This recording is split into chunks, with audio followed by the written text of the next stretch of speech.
G'day one and all, how you all going? Welcome back to another quick video looking at Lake Victoria. Well, what a beautiful morning it is. Oh, the wind is absolutely heaven here. There's no wind around the house. It's just like, oh my god, it just felt too humid and hot. The breeze does help a little bit, but I really don't like this morning. Anyway, back onto something interesting I heard today.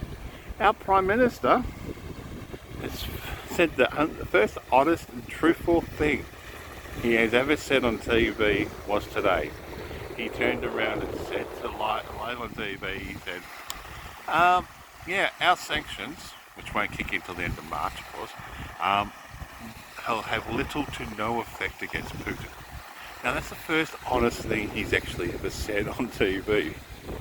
I said that from the beginning. The sanctions the world's doing to Russia will not stop what Putin's been doing. That's the only thing that is so far he's actually said that's right. Now, what on top of that, what I would do if I was in his situation would be to send our specialised forces to them, to Ukraine. And then what I'm talking about, the SAS and stuff like that, all our special forces that uniquely can handle or train other armed forces in specialised tactics of warfare. Or, you know what I mean? Fighting behind enemy lines, but when the enemy does come there, guerrilla tactics and so forth like that. Or just general training. And I'll offer Ukraine a peaceful training exercise and move those forces into Ukraine. I'd also get our allies to do the same thing with their specialised forces. So all of a sudden now you version that has peaceful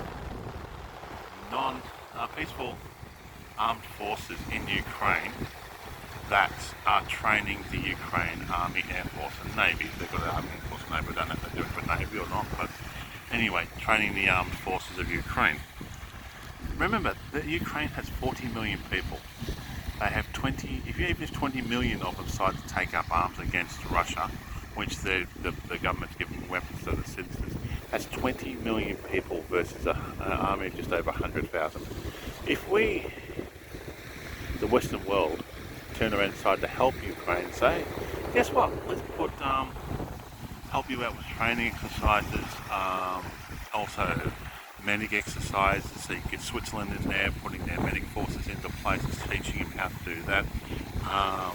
It's a peaceful way of saying helping to train their army and also putting troops onto the ground in an accidental way, of course. Now, then of course Putin will have two choices. He either pulls his forces back out or leaves his forces there indefinitely. No, three choices. He pulls his forces out, and then of course we can all then pull our forces back out and it goes back to the status quo. He leaves his troops there, then we leave our peaceful trainers there, training the Ukraine people, or he goes to World War III.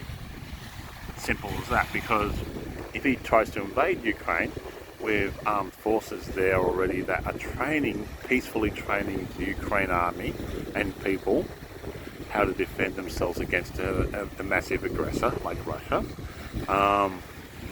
then we would have no other choice, i.e. the Western world would be sending out all our armed forces into Ukraine to defend Ukraine. So we're not defending Ukraine, we're actually defending our troops who are peacefully helping Ukraine troops out on a peacekeeping force. That is how I would do it. Alright, sanctions I'd put into place, I'd crank up the sanctions. I would literally now today kick out every single Russian diplomat from every single country, except for one Russian diplomat in each country, or one country anyway, which will make it to say make it America, and one Russian diplomat there, so they have that connection to one world leader. Okay. Therefore, the most powerful man on the thing. But therefore, we can actually then stop. Therefore, we can actually then do these aggressive actions, which are not going to work, which our Prime Minister said. So it's not going to work, have little to no effect. Move peaceful troops into Ukraine, so if Russia does attack, we are then forced militarily to defend our troops. Therefore, our allies are going to have to join us, which is basically the whole of NATO, everybody else in the peace-loving world, and America will simply basically be there waiting for the troops to come into Ukraine, and Russia's got no choice but to back down or have World War III. That's as simple as that. That's what I would do. I hope it doesn't come to war, but I think it will come to war. Putin will by the end of the year launch a full-scale attack against Ukraine. He'll find some way to do so, some illusional way to do so, and trying to justify his actions. I feel sorry, I feel sad. I don't want to see Ukraine go through war, or anybody else go through war. I don't want to see anybody in their lives, but if you look at it, unless the world does something concrete to help Ukraine, I mean, literally put boots on the ground in Ukraine, it's going to happen. I hate to say it, but that's the truth. Thank you again for watching my videos, and all comments are welcome, and I hope peace does reign in the world eventually.